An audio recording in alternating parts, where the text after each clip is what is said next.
In today's video, we have another bizarre but very tragic case. A man and his girlfriend would be attacked with a knife in their own home. Fighting off and wounding the intruder, he and his family would search for the attacker in the early hours of the morning and enter a nightmare where revenge escalates to where someone will lose their life. This is no ordinary attack, and it will leave you questioning who was right and the very laws that are supposed to protect us. This is Curios&Spiritual. We deep dive this tragic case and delve into the events. We look at the police investigation and the trial.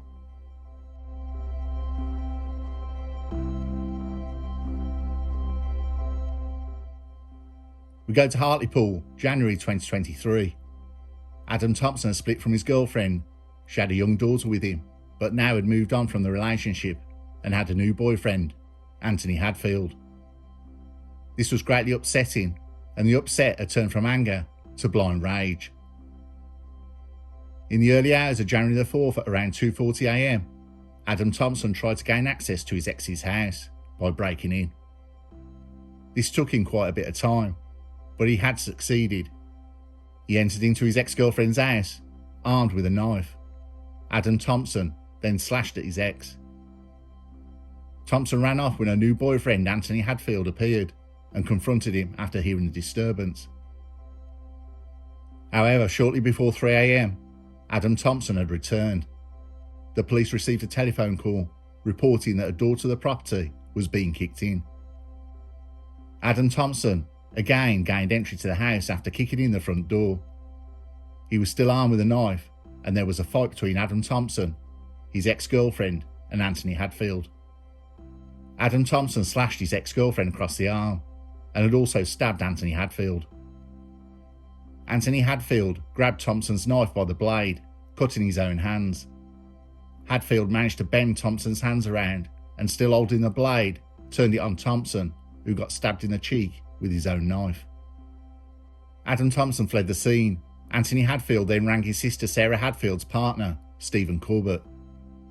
Worried, they both drove over in their pyjamas.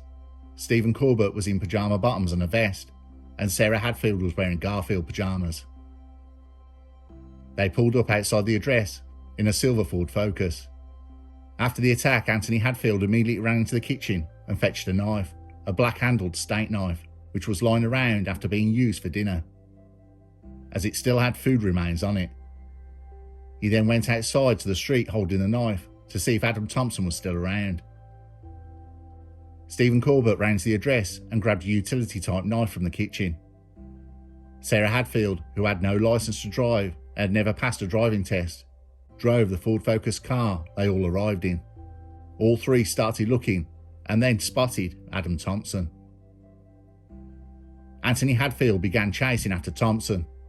Both Hadfield and Corbett had knives, which they were carrying in their hands as they ran. Stephen Corbett fell somewhat behind quite quickly, but continued towards Thompson at his own pace. Neighbours alerted by the noise seen Sarah Hadfield drive towards Adam Thompson, mounting the curb before she stopped. Sarah Hadfield again drove towards Thompson, but he evaded her, stepping behind a parked car. She reversed backwards, hitting another car, and turning in the direction of Adam Thompson, who had gone. With the other two men closing in, Anthony Hadfield was ahead. Stephen Corbett was further behind. Adam Thompson then ran across the road in front of the Ford Focus. At the same time, Sarah Hadfield accelerated towards him. She was travelling about 9 miles per hour, twice walking speed, and barely faster than Adam Thompson was running in the same direction. She hit him, not hard, and less hard for the direction of travel, but she hit him. Adam Thompson hit the front bumper of the car, which propelled him partly onto the bonnet. But something stopped Thompson being fully picked up onto the car bonnet. By chance, Thompson's foot had been trapped by the front car wheel. As a result, instead of quite gently being picked up onto the front bonnet, at probably the cost of a few bruises, he was dragged into the road and under the car. Because the car was braking, it did not put him over the bonnet. Thompson went under the car and was trapped completely under it. Anthony Hadfield and Stephen Corbett tried in vain to move the Ford Focus off Thompson. A neighbour from across the road had heard the commotion and seen a man under the car. The neighbour ran back to his house and returned with a trolley jack. Police sirens were heard in the distance, and Sarah Hadfield, Anthony Hadfield, and Stephen Corbett ran off. As police units arrived with an ambulance at the scene at 3:10 a.m, the paramedics assessed Thompson's injuries. He was pronounced dead at the scene at 3:20 a.m. The whole incident from the first 999 phone call to police arriving was just under 30 minutes. A policeman stopped Sarah Hadfield, who was wearing Garfield pyjamas, on a nearby street moments after arriving, to ask her if she'd seen anyone running. He then noticed she was out of breath. She was arrested after a member of the public identified her as the driver. A unit went to the house where the knife attack had taken place. Anthony Hadfield was then arrested. Stephen Corbett, who put his knife in a bin and hid behind a wall after fleeing the scene, handed himself into police 5 days later.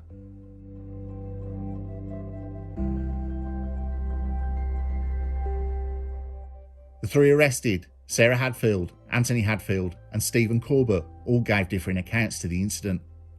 Forensics were at the scene all through the early hours of the morning. At around 10 a.m, the Ford Focus was removed from the scene. With the different accounts and Anthony Hadfield on licence for another offence, the two others also had previous criminal convictions. All three were charged with murder and remanded into custody. Forensic pathologists said Adam Thompson died as a result of respiratory compromise and compression of the chest and upper body, adding he also suffered multiple broken bones and ribs, all from being struck and pinned by the Ford Focus. The CPS, the Crown Prosecution Service, were ready to take the cases to trial for murder, but all three of the accused, after consideration and strong advice from their legal team, asked if the CPS would accept a plea of manslaughter. The CPS agreed to this, and the manslaughter pleas were submitted to the court and the judge to approve.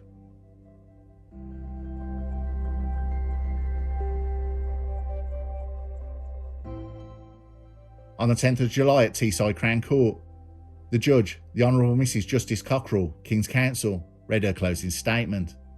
Now this was quite lengthy about sentences and sentence guidelines, and sentence discounts, so I'm going to keep it simple and stick to the facts the judge raised in the closing statement. The judge's final comments before sentencing are as follows. As soon as Anthony Hadfield left his house with a knife, all issues of self-defence ended at that point. The tragic outcome arose out of two things. The first was split-second emotional decisions made in a high-stress situation in the small hours of the morning. Anthony Hadfield decided not to call the police after Thompson fled, but instead go after Mr Thompson with a knife. His family, alerted, decided not to call the police but to go and help him. There was no serious premeditation. This was not a situation of a decision being taken to extract revenge. This is people in crisis making very bad reactive decisions. The seizing of the knives by Anthony Hadfield and Stephen Corbett was not deeply pondered. It was another split-second decision. Driven by the knowledge of the knife which Mr Thompson had and used, there was considerable defensive element. However, this is equally not the case of those involved trying to drive Mr Thompson away. However confused the original decision-making was, having formed a group, the group went after him. Sarah Hadfield drove directly at Mr Thompson more than once. She did not intend to cause him serious harm, and the prosecution's acceptance of that plea makes clear. I will add that I am myself sure that this is right. But as her plea also concedes, any sober and reasonable person would recognise that what she did was dangerous. For example, she exposed Mr Thompson to the risk of some harm. Driving a car towards someone is dangerous, even at low speeds. Sarah Hadfield wanted to stop Mr Thompson, whether by touching him with the car or making him fall over, in his attempts to evade them. Sarah Hadfield was not driving fast. At the speed she was driving in the normal course of events, Mr Thompson would not have been seriously injured. Indeed, he might have avoided any injury at all. But driving at a person is a high-risk business. When things go a little unexpectedly, the most serious consequences can result, as they did here.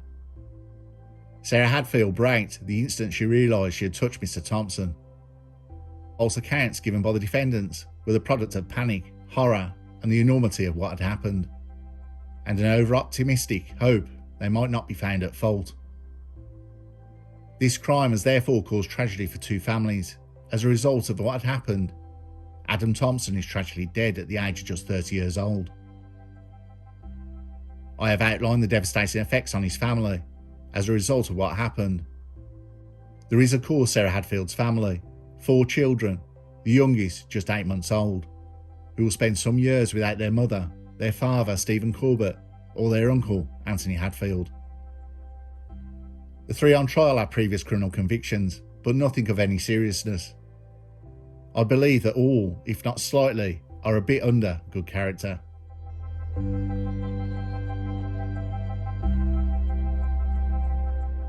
I have also had the possibility of a life sentence put forward by the prosecution. The sentencing code is drawn to my attention. It is common ground in this case, but not applicable to any of the defendants. It is not seriously an issue, and I have no hesitation in concluding that a life sentence would be inappropriate in this case. This was a one-off offence which arose out of a situation of high emotion. None of the defendants are persons who create a significant risk to members of the public of serious harm.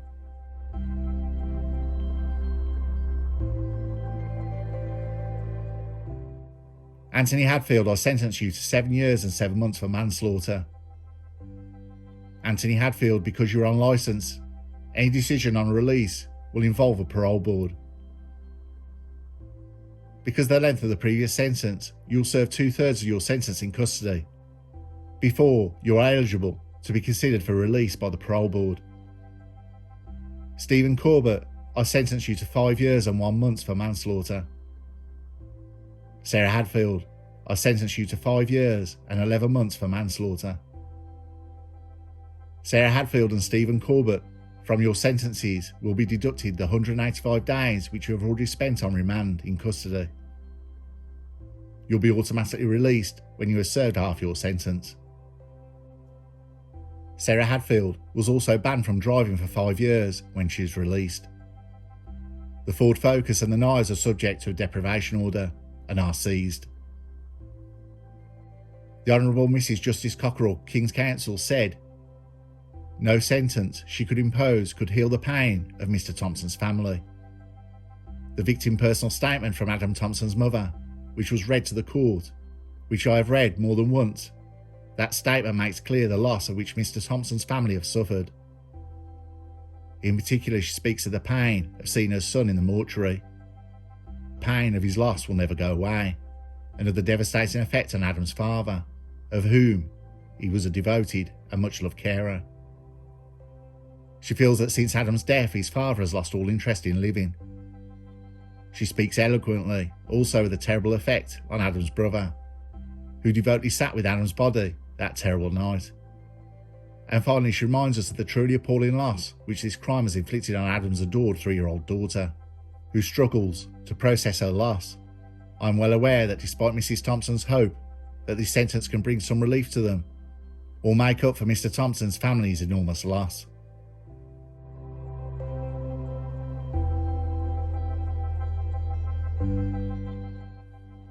Well, this is an extremely tough case. I've had this sitting on my coffee table for about 5 months. I keep coming back to it, meaning to make a video on it. But the thing that stopped me, I have no idea what to put for conclusion.